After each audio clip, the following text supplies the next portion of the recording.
जैसे गोरी रे, तोर से करबो मीठ मीठ बोली रे। बन जाना मोर प्रेम दीवानी रे, तोर से शुरू हवे मोरे कहानी रे, तोर से शुरू हवे मोरे कहानी रे।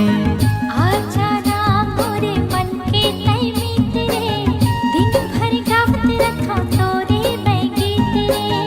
दिल मां मोरे तय हंसा मागे रे, मैं तुर चंदा तय मोर सूरज रे, मैं तुर चंदा तय मोर सूरज रे।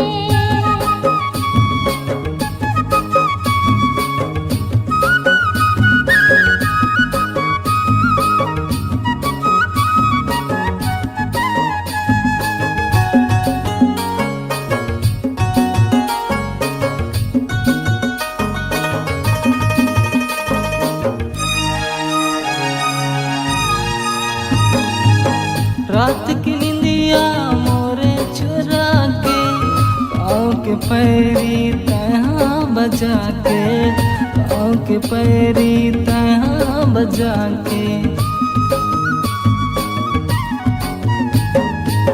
रात की निंदिया मोरे चुरा के, पाँव के पैरी तहाँ बजा के, पाँव के पैरी तहाँ बजा के।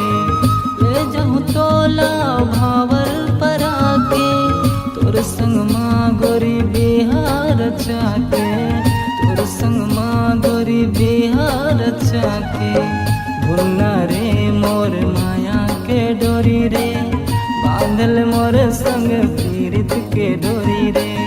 सुना रे मोर चांद जैसे गोरी रे, तोर से करबो मीठ मीठ बोली रे।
दिल माँ मोरे जादू चलाए, भैया दीवाना गोरी मोला बनाए, भैया दीवाना गोरी मोला बनाए।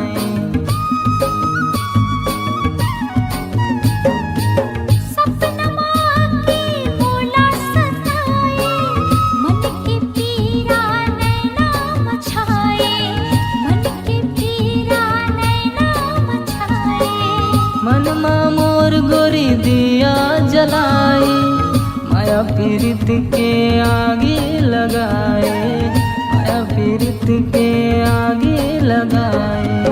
धुन मारे तोर मैं हाथ लागे रे, तन मन मोरे राजा सब हाल उठागे रे।